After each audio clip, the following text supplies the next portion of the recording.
California's Long Valley Caldera supervolcano has just had a 4 magnitude quake and a swarm today. This is one of the very high threat volcanoes on the Walker Lane fault system in California. It's where the mantle plume that feeds Yellowstone also goes. It's like a Y shape. It comes from Baja California. The western part goes into this area. Later on, this is a Volcano Discovery, but you'll see that we have here, this is the Baja California area, and the mantle plume goes to the west this way, and to the east this way. And this is Idaho. This is Salt Lake, as you can see right there. This is where we've had the 5.7 on March 18, 5.7. Then we had the Northeast Texas 5.3. And then we had the March 31st to April 1st in Idaho, 6.5, boom out of nowhere. That obviously shook Yellowstone, and it was felt all the way up to Manitoba in Canada, 700 miles away. And this is the area of the high threat volcano. This is San Andreas fault right there. This is the Walker Lane fault system. Okay, and we're going to look at that later on. These are the various, I just wanted to show you how many volcanoes we have there. Okay, and this is going all the way up to British Columbia, into Alaska as well, but this is what we're talking about right here, and then we'll go back to that. But let's go to our map. Sizemore Berkeley. Okay, Bodie, California, that's the area of Long Valley, and we had other ones as well, 3.1, but we're going to talk about, this is quake swarm there. Okay, but we're going to talk about the 4 magnitude earthquake. 22 people have felt it, even though there's hardly anybody living there. We know that they have a geothermal plant there as well, and this is what the shake map looks like. That's Mono Lake right there. And this is our area of the shaking, Long Valley Caldera. This is the, let's go back to our aerials, topography, okay. Oh, there we go, okay. Should we go in a little bit? Okay, there you go. San Francisco, that's the Bay Area. It's just across from San Francisco.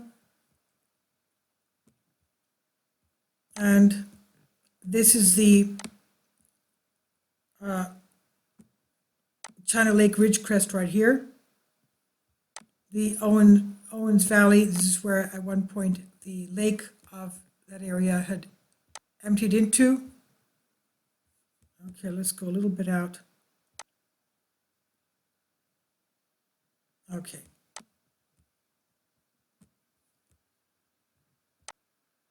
And that's our map. And you can see these are the past days. Okay, these are only the ones that are above 2.5. If we go to all of them, you'll see a tremendous amount of shaking. Let's wait a few seconds. Okay, it'll come up. By the time it plots everything, there we go.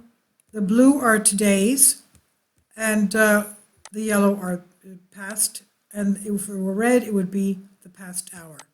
That's Mono Lake right there. Okay, Bodie Hills, and Long Valley. All this is the Long Valley Caldera. Okay, there we go. You can see quite a lot of shaking there. Okay. And let's see what's happening at, okay, we still have our swarms in Salt Lake, and we still have Idaho 4.1, and we even have Yellowstone. Okay. They are expecting 80 people reported feeling that. Okay, that was after the 6.5 magnitude that we had on the night of April 1st, 31st to April 1st. And you can see that these are not small quakes. Okay, and that's the red one, we just had that one. And of course, Ridgecrest, the Pass Tower, right here. Okay, let's go to our Volcano Discovery. And we'll go to Long Valley Caldera, California. Long Valley right there. And it last erupted 760,000 years ago.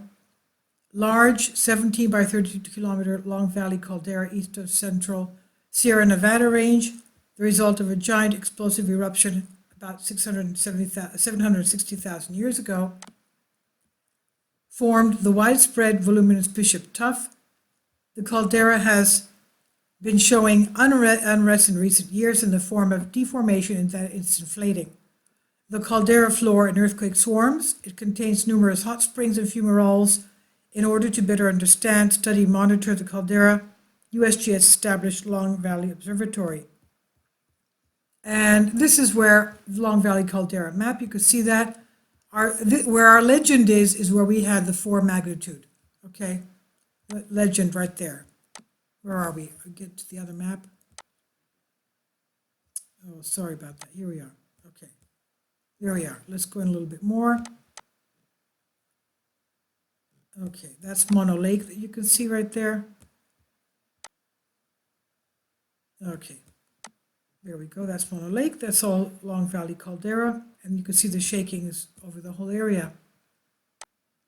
There's Mono Lake, where the 4 magnitude is where our legend is. So all this is a Long Valley Caldera, simplified geologic map, Long Valley Caldera, Mano Inyo craters, volcanic chain. Okay. So the background is following the Bishop Tuff eruption and the formation of Long Valley Caldera. Ooh, that looks fantastic. I'm stuck in my home. I'm eating lentil soup, but that's okay. That at least I'm eating with my eyes. Oh, that looks fantastic. I'm sorry. Oh, my mouth is watering. Okay. That's a Greek article, but that's okay. I think it's denture paste or something. I think it was denture paste for the dentures. Okay, that's a commercial. But anyway, I'm sorry about that. Anyway, smaller explosive eruptions of rhyodacite pumice occurred as well from outer rings fracture vents.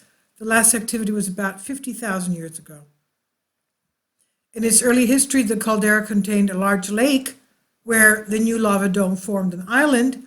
Beach deposits can be seen on the caldera walls today. Later, that lake drained through the Owens River Gorge.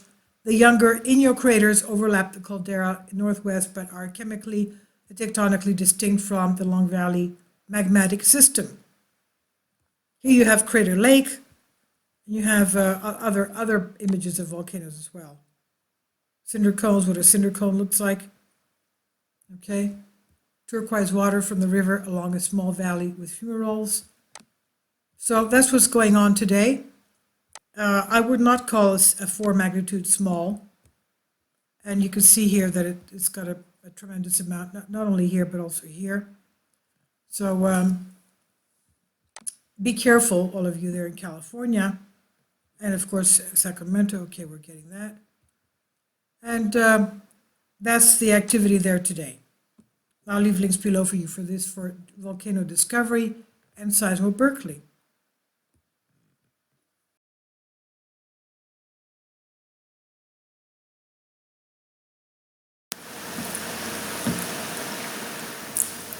If you'd like to join me on my Patreon account, you will hear content not covered by mainstream media. These riveting stories will be based on my research, and I will state my opinions and give my personal insight on diverse and controversial subjects and world events not covered by mainstream media, and not supported by YouTube guidelines. So whatever I have on my Patreon, most of those will not be on my YouTube channel. Please consider becoming a member today. More of the most significant and important videos will be on my Patreon channel. Your support helps me to continue my research and keeps this YouTube channel alive. And we depend on your support, your generous charity, because we help economically challenged families here in Athens, Greece, in Kapota, and we also help the young generation with university tuition and the community around our church. Thank you.